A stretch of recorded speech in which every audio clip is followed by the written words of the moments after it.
L'Assemblée va à présent entendre une allocution de son Excellence Terence Michael Drew, Premier ministre, ministre des Finances, de la Sécurité nationale, de l'immigration, de la santé, de la sécurité sociale de Saint Kitts et Nevis.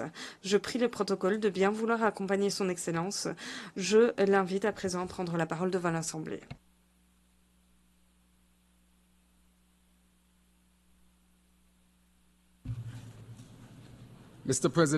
Monsieur le Président, Monsieur le Secrétaire général Antonio Guterres, Mesdames et Messieurs, chers collègues, Excellences,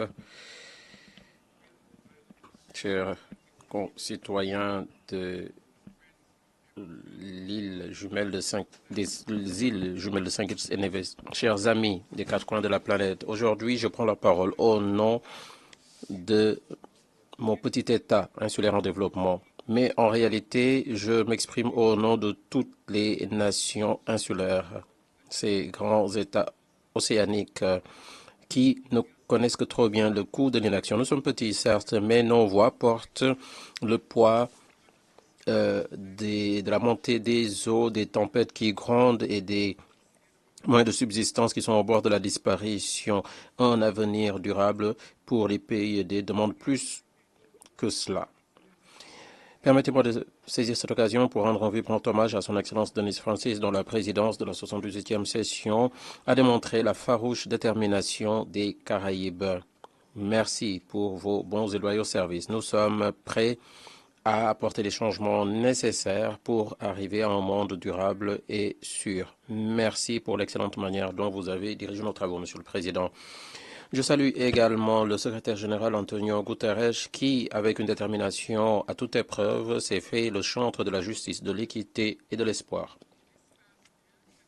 L'année dernière a mis à rude épreuve notre engagement en faveur de la paix et de la sécurité, mais elle aura également révélé des occasions que nous pouvons saisir si nous dirigeons l'humanité vers de meilleurs chemins. Monsieur le Président, félicitations à vous, Monsieur Philemon Yang, pour votre élection à la présidence de la 79e session de l'Assemblée générale des Nations unies.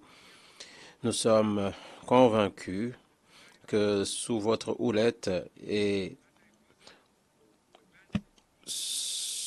en suivant le thème de cette année, c'est-à-dire agir ensemble pour la paix, le développement durable et la dignité humaine et des générations présentes et futures, nous arriverons à bon port.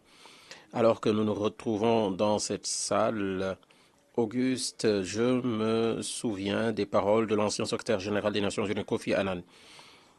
L'avenir de la paix, de la prospérité que nous appelons de notre vœu pour les populations de notre monde doit être fondé sur un socle fait de tolérance, de sécurité, d'égalité, de justice. Malheureusement, ce socle est fragile, mais il est essentiel. Il est aujourd'hui en train de crouler sous le poids de la négligence, de la cupidité et de l'abus de pouvoir. Il y a de cela 79 ans, au lendemain des dévastations de la guerre, des visionnaires ont cherché à bâtir un monde dans lequel la diplomatie et le dialogue triompheraient de l'intolérance destructive. Toutefois, aujourd'hui, nous sommes au seuil d'un retour dangereux à ce monde où la paix est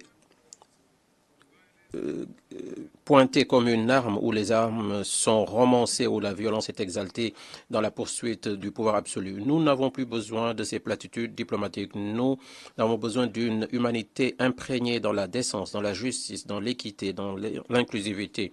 Nous devons sortir de ces salles sans nous résigner à l'idée que les enfants de Haïti, du Congo, du Soudan, de la Palestine méritent moins de droits et de freedom, ces mêmes droits et ces mêmes libertés dont nous jouissons. Nous ne faisons qu'un, nous ne sommes qu'un seul et même monde. Nous ne pouvons pas avoir de paix sans justice, nous ne pouvons pas avoir de justice sans une véritable égalité qui soit véritablement solide.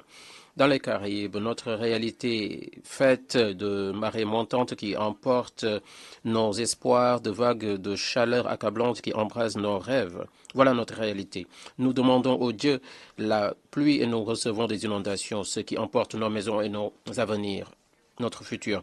Lorsque les armes inondent les communautés, séparant les enfants de leur mère, c'est un appel à l'action. Lorsque le Sud meurt de faim, alors que le gaspillage se poursuit sans relâche ailleurs, nous devons sortir de notre complaisance. La dure réalité, c'est que notre monde est devenu mortellement insécurisé. Nous voyons des plages disparaître, nous voyons des tempêtes naturelles et anthropiques. Il y a la cupidité des entreprises, l'arrogance coloniale, le consumérisme débridé. Tout cela est en train de déchirer le contrat social. Nous ne sommes plus en paix avec la nature. Nous nous berçons d'illusions en pensant que la sécurité et la durabilité sont deux entreprises différentes. En fait, elles vont de pair. Nous ne pourrons pas bâtir des nations sûres tout en laissant la crise climatique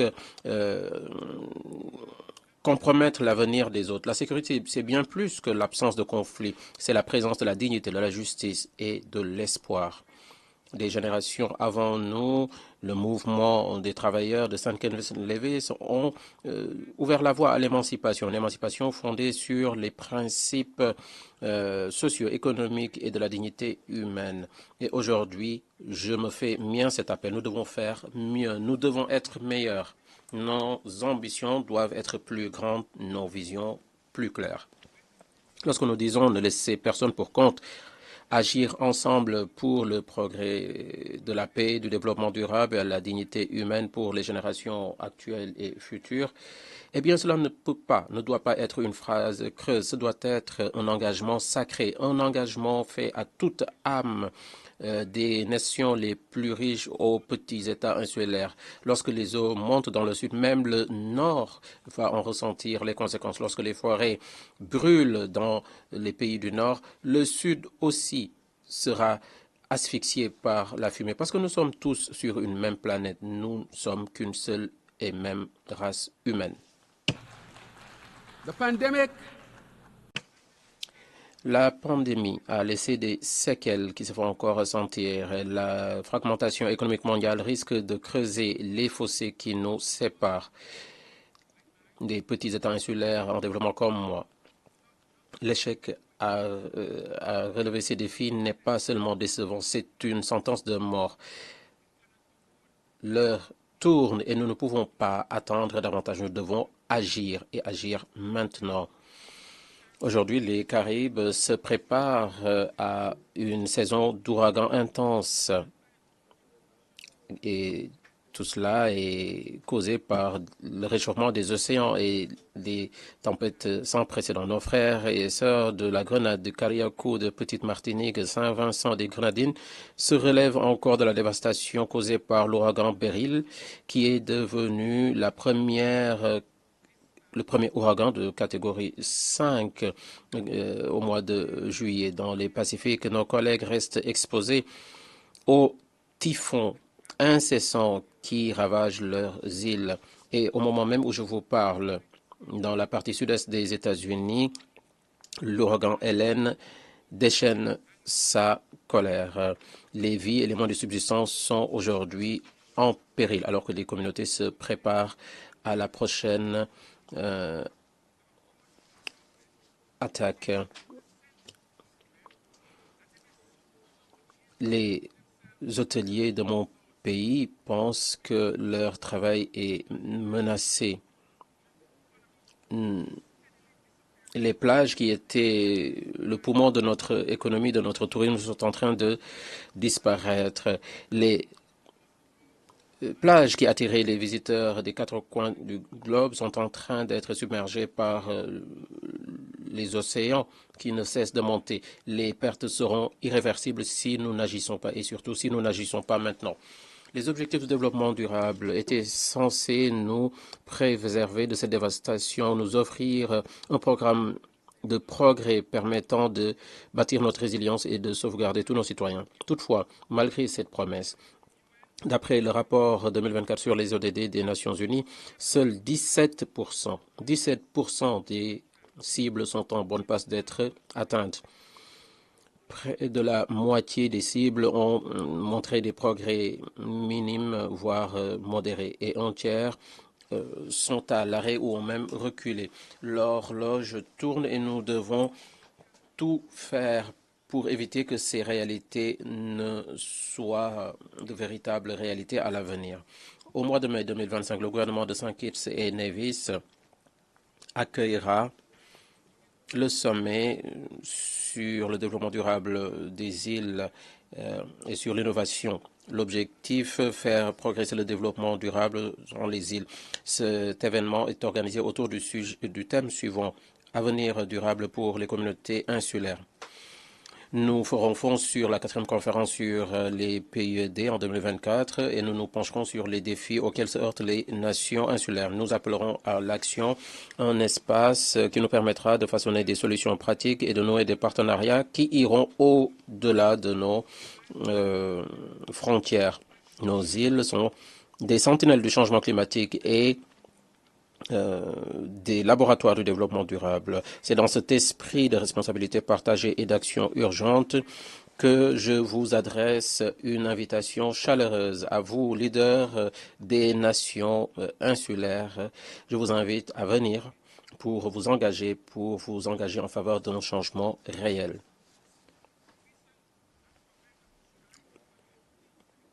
Un pas considérable a été fait vers l'inclusion et l'équité grâce à l'adoption de l'indice de vulnérabilité multidimensionnelle. Ceci pourrait renforcer le multilatéralisme à condition qu'il soit très objectif et efficace. Nous sommes aux côtés de la communauté des Caraïbes et de l'Alliance des petits États insulaires en développement. Nous nous félicitons tous ensemble de la résolution 78/322. Toutefois, nous invitons cette auguste assemblée à fournir les ressources et la volonté politique nécessaires pour assurer la mise en œuvre par les institutions financières internationales et les banques multilatérales de développement. Pour nous, petits États insulaires en développement, l'indice de vulnérabilité multidimensionnelle n'est pas une mesure de plus. C'est une planche de salut qui offre un coussin face aux crises climatiques et économiques qui nous affectent de façon disproportionnée. Sa mise en œuvre pleine et entière démontrera que le monde, les Nations Unies et par-delà le système mondial restent déterminés à relever ceux qui sont les plus vulnérables.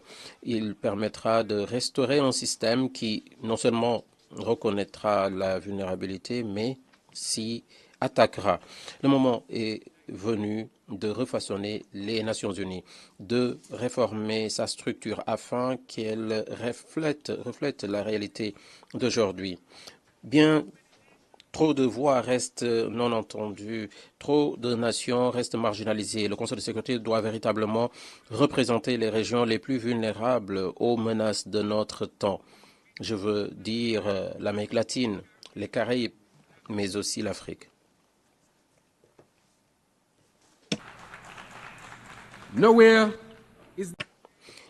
S'il y a un domaine dans lequel nous devons faire advenir ce changement, c'est bien dans l'architecture financière internationale. St. Kitts et Nevis est solidaire du gouvernement de la Barbade dans sa lutte pour la justice financière et climatique, notamment dans le cadre de l'initiative de Bridgetown. Ce cadre ambitieux appelle à la réforme de la finance mondiale pour le rendre plus adapté aux vulnérabilités uniques des petits États insulaires en développement tels que le mien. Nous ne pouvons pas bâtir la résilience sans veiller tout d'abord à ce que le système international fonctionne pour les plus vulnérables d'entre nous. Dans les Caraïbes, nous continuons à appeler et à préserver notre zone de paix. La déclaration d'Argyle est l'exemple même de la façon dont nous gérons la sécurité dans les Caraïbes. Mais revenons aux fondamentaux. Nous nous parlons les uns aux autres. La déclaration est essentielle pour faciliter le dialogue entre le Venezuela et le Guyana. Et cela démontre que même les différends les plus complexes peuvent trouver des solutions par des biais pacifiques. Ce type de dialogue, de coopération est l'essence même qui a présidé à la création de cette institution. La communauté internationale ferait bien de suivre cette approche et d'injecter un nouveau souffle à la diplomatie. À cette fin, je réitère l'appel de la CARICOM en faveur d'un cessez-le-feu inconditionnel à Gaza qui mettrait fin à nombreuses souffrances. La seule voie vers la paix et à la réalisation des droits humains et de la dignité humaine, c'est la solution à 2 États. Et Saint Kitts et Nevis est tout à fait engagé dans cette volonté. Monsieur le Président, alors que nous faisons face à ces défis mondiaux, nous devons toujours garder à l'esprit Haïti. Je me répète, Monsieur le Président, nous devons toujours garder à l'esprit Haïti.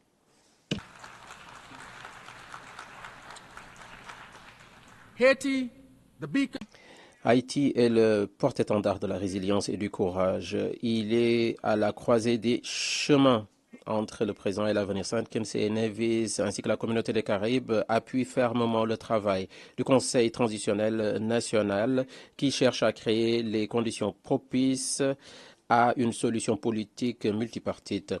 Haïti a été toujours un pays déchiré. Il a ouvert la voie pour assurer la liberté.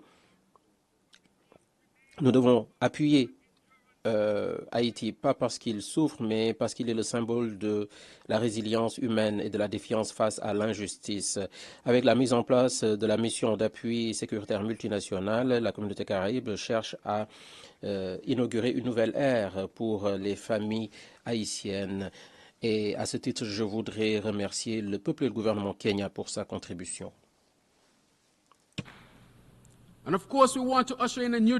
Nous voulons inaugurer une nouvelle ère dans laquelle les familles haïtiennes, dans laquelle les écoles soient des lieux d'apprentissage, les hôpitaux des lieux de soins, les marchés ne seront plus des arsenaux pour des gangs, mais des havres pour la communauté et la prospérité.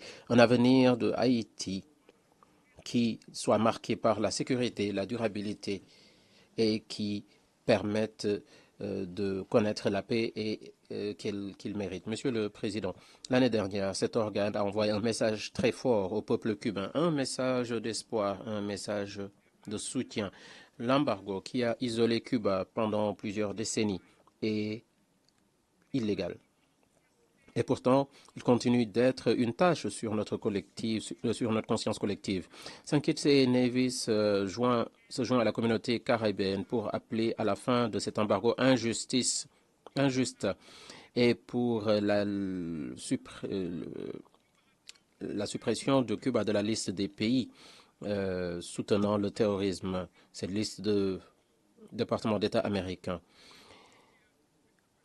Cuba a toujours été un ami des Caraïbes. Des médecins, des éducateurs sont venus en tant que philanthropes. Moi-même, j'ai bénéficié du système éducatif caribéen.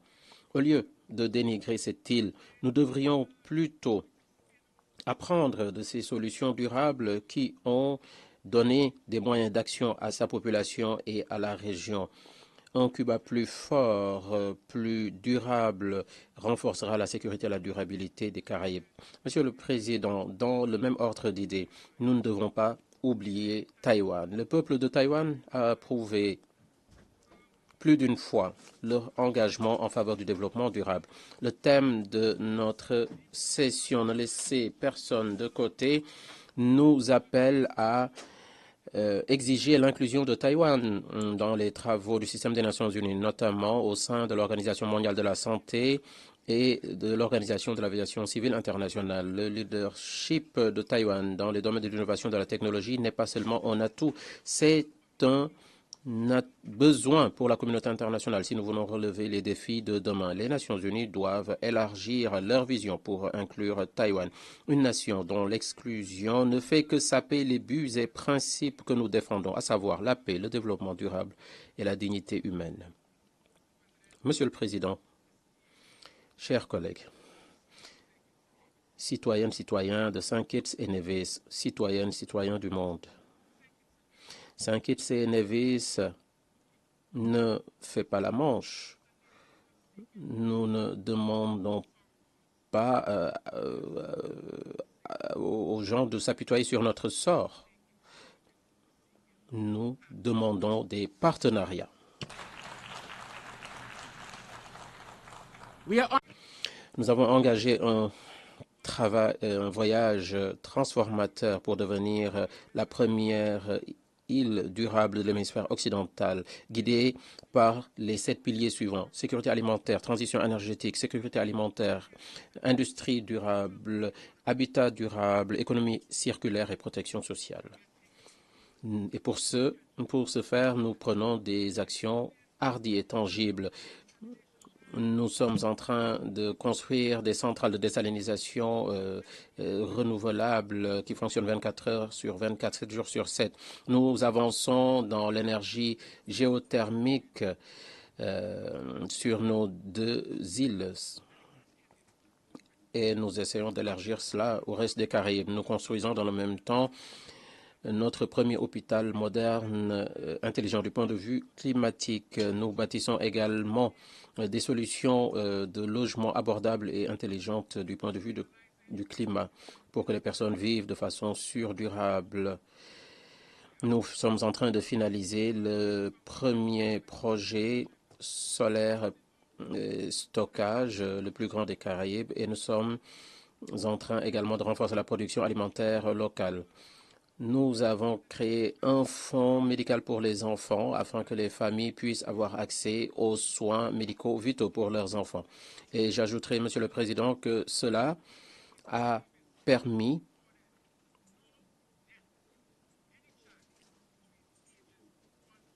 grâce à cela, en 2023, les enfants âgés de 1 à 4 ans, on n'a pas enregistré de mort dans cette catégorie d'âge. Nous travaillons à avancer dans notre éducation au-delà du système obligatoire. Nous voulons installer le système d'apprentissage au long de la vie.